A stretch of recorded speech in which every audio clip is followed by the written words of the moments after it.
Welcome back, everybody, to the fastest growing MMA combat sports podcast in the world. My name is the Marathon Don, and you're officially locked into the First Strike. Today, we're talking Islam Makhachev and his decision to vacate the UFC Lightweight World Championship. We're talking Topuria, we're talking fight announcements, and more. So let's get right into it. And we got to start right at the top of this thing. Islam, why Islam? Why? Islam Makhachev, I don't get it. I feel like there's two perspectives going on right now in MMA and social media.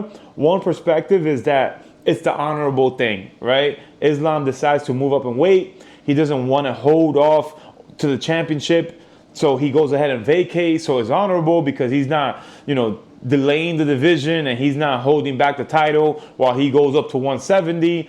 However, Topuria did the same thing. Topuria, he vacated the title so he doesn't hold up the division in an effort to move up to lightweight. But the super fight that everyone wanted, all the fans around the world, myself included, was Islam versus Topuria. So if you are of the perspective that it was an honorable thing to do to not delay or not hold up the lightweight division, my question to you is, why move up at all? Like, why? Like, Islam has not completely cleared the division. You have a superstar, potential megastar that has completely cleared out the 145-pound division, moving up in weight and to fight you, right? Going for a second championship in a second weight class, and you decide to move up. Like, I don't get it. Like, it's not the right thing to do. To me, it looks like a complete duck. If you're of the perspective that Islam did the honorable thing, I disagree with you. To me, it doesn't make sense because he had a contender that was ready, a contender that has been on a tear. We're talking about someone that knocked out Max Holloway, the BMF, a legend at 145-pounder, and he was known throughout his whole career for his boxing. Topuria knocked him out, standing, striking. Like, this is a guy that moved up to lightweight to fight you. And all of a sudden, you want to move up to 170? Like, where was the sense of urgency when Usman was champion? Like, I don't remember Islam having such a desire to move up to 170. Like, yeah, he's beaten a who's who of the division, but I don't think that he completely cleared out the division. Like, let's not forget, two of his wins were against Volkov, who Topuria finished.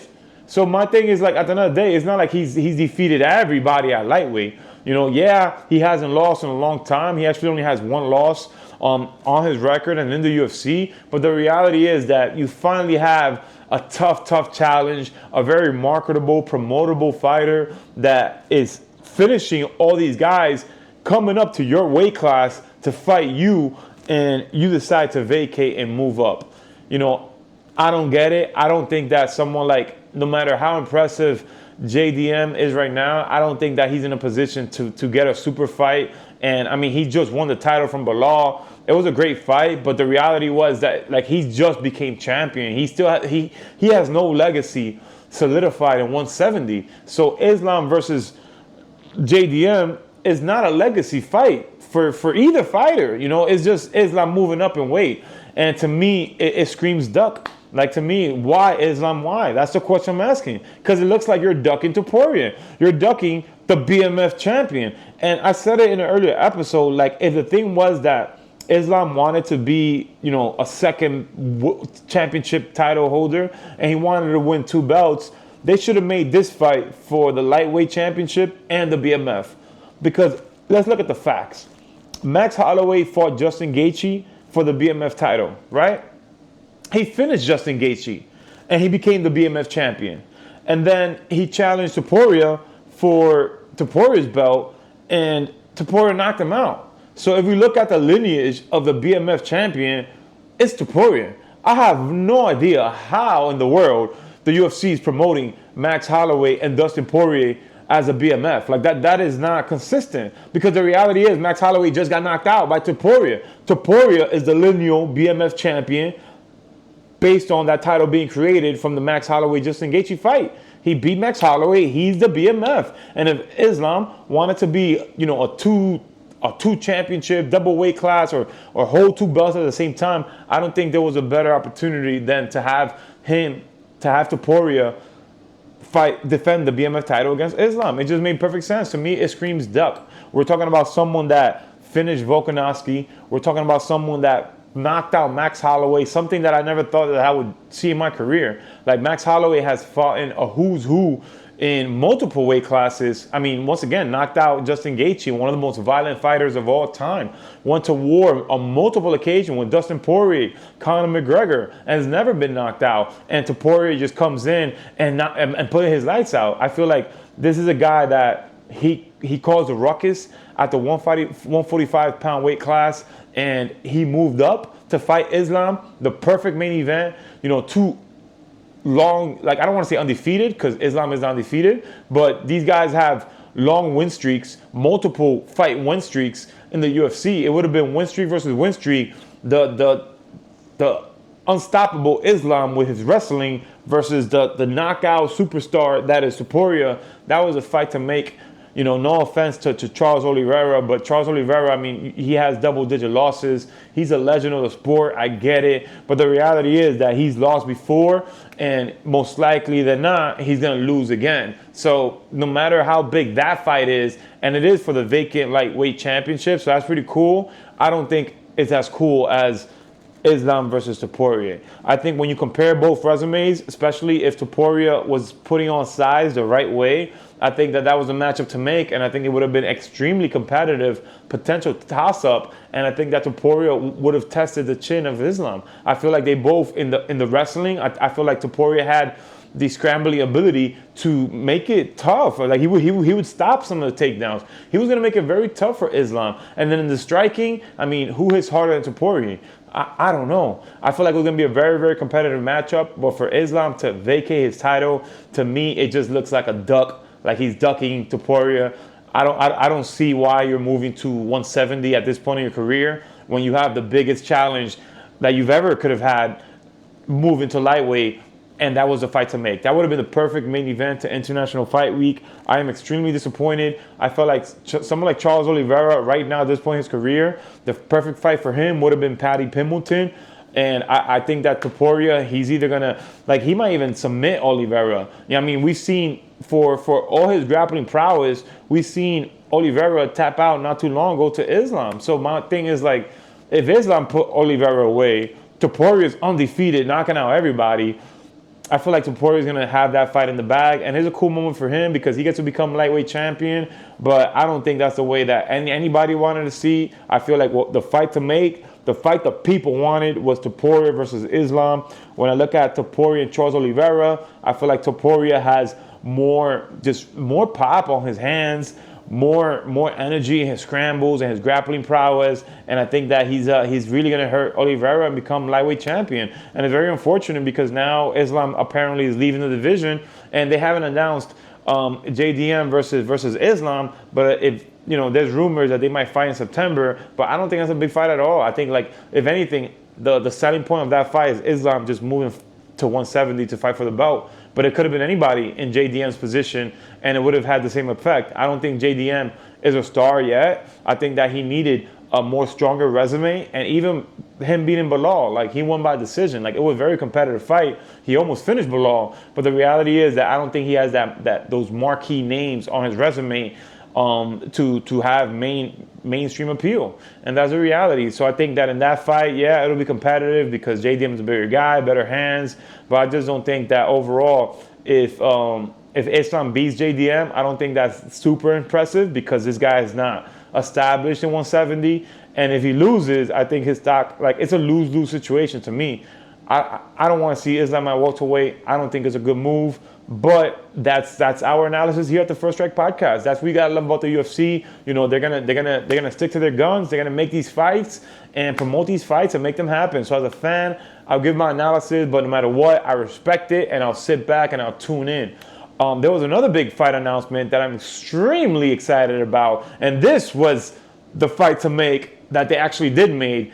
And I'm super, super proud of the UFC for making this fight. Super proud for both fighters for accepting the fight. And that is a fight of Dricus Du Plessis versus Khamzat Chimaev. That is going to be a fantastic matchup. I feel like DDP, like he's just a juggernaut. He's strong. He has a very unique arsenal. He throws everything at you except the kitchen sink, and he has a really good grappling base. Like I've seen this guy grappling, nonstop 10, 15 different jiu-jitsu black belts, tapping on everybody. Like this guy is a juggernaut, and I feel like Chimaev has a very unique style where he's such an aggressive, dominant wrestler. This is a fantastic matchup.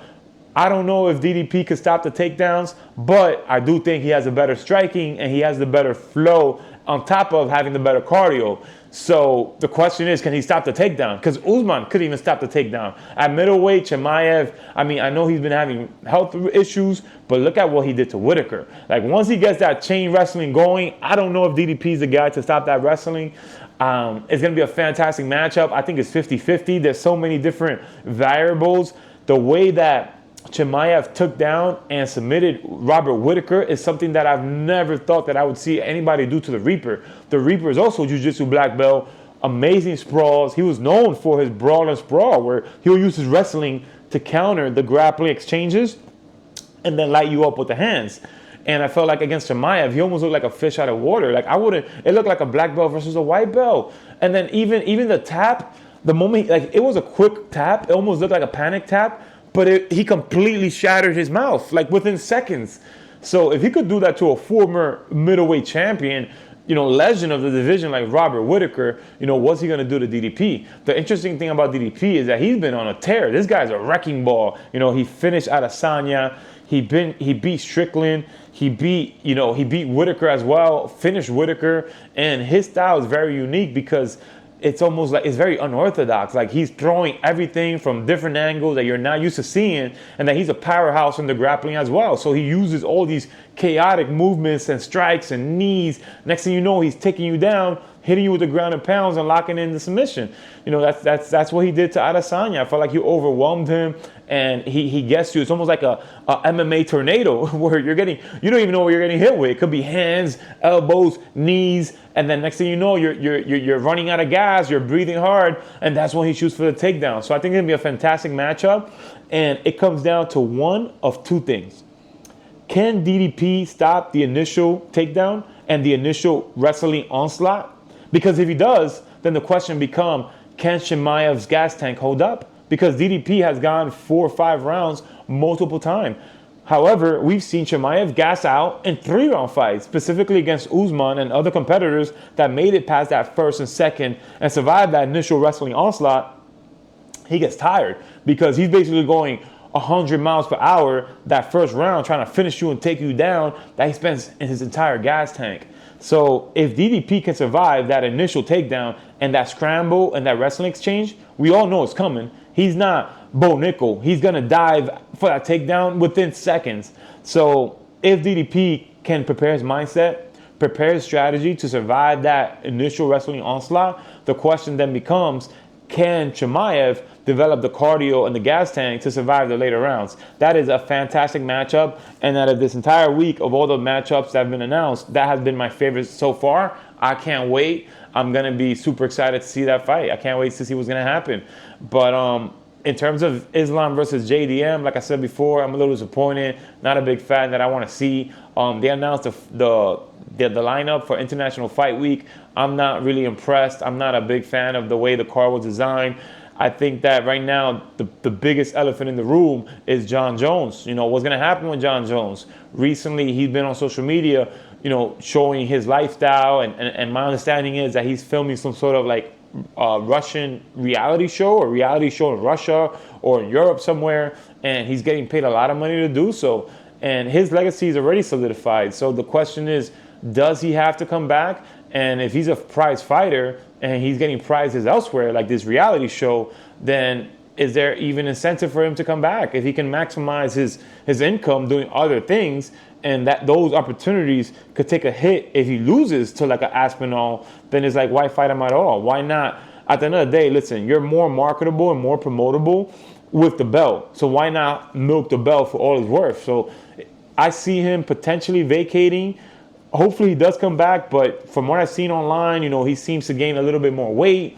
He seems to be having a lot of fun. Doesn't seem like he's been training too serious. I see him sparring on balconies with random fighters.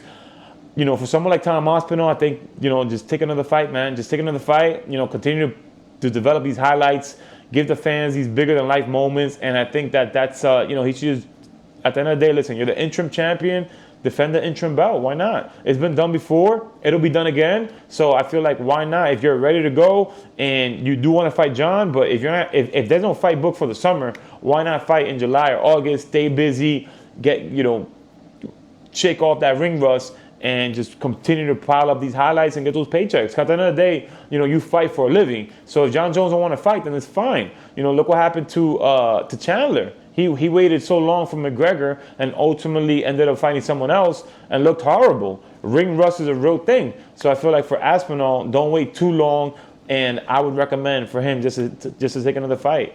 I think that looking at the UFC calendar, the next big event that I'm looking forward to is definitely the Merab versus Sugar Sean. Recently, there was a new UFC signing, which is Patchy, the last Bellator. I believe featherweight champion, if I'm not mistaken. He was either the last Bellator featherweight or lightweight champion, Patchy Mix, and now he's going to fight Mario Batista, which is fantastic because I hate Mario Batista, not a fan. I was not a fan of the way he beat Aldo, just holding on to his hips for dear life. So I hope, Patchy's a very dynamic fighter. I hope he comes in, mixes it up, and puts him away. But I'm definitely excited for that card. I'm consider going to the venue and possibly watching it in person. I actually never been to a UFC fight card in person, so it'll be a lot of fun to see it. And besides that, this past weekend, there was one notable fight that really stood out to me. Gilbert Burns getting finished in the first round by Morales. And I think that looking at that fight, this is his fourth straight loss in a row. He's 38 years old. I think the questions have to be asked. What's up? Is Gilbert Burns still hungry? Does he still want it to get finished by? Morales is undefeated, but at the end of the day, like the first round, like Gilbert Burns is a former, top contender.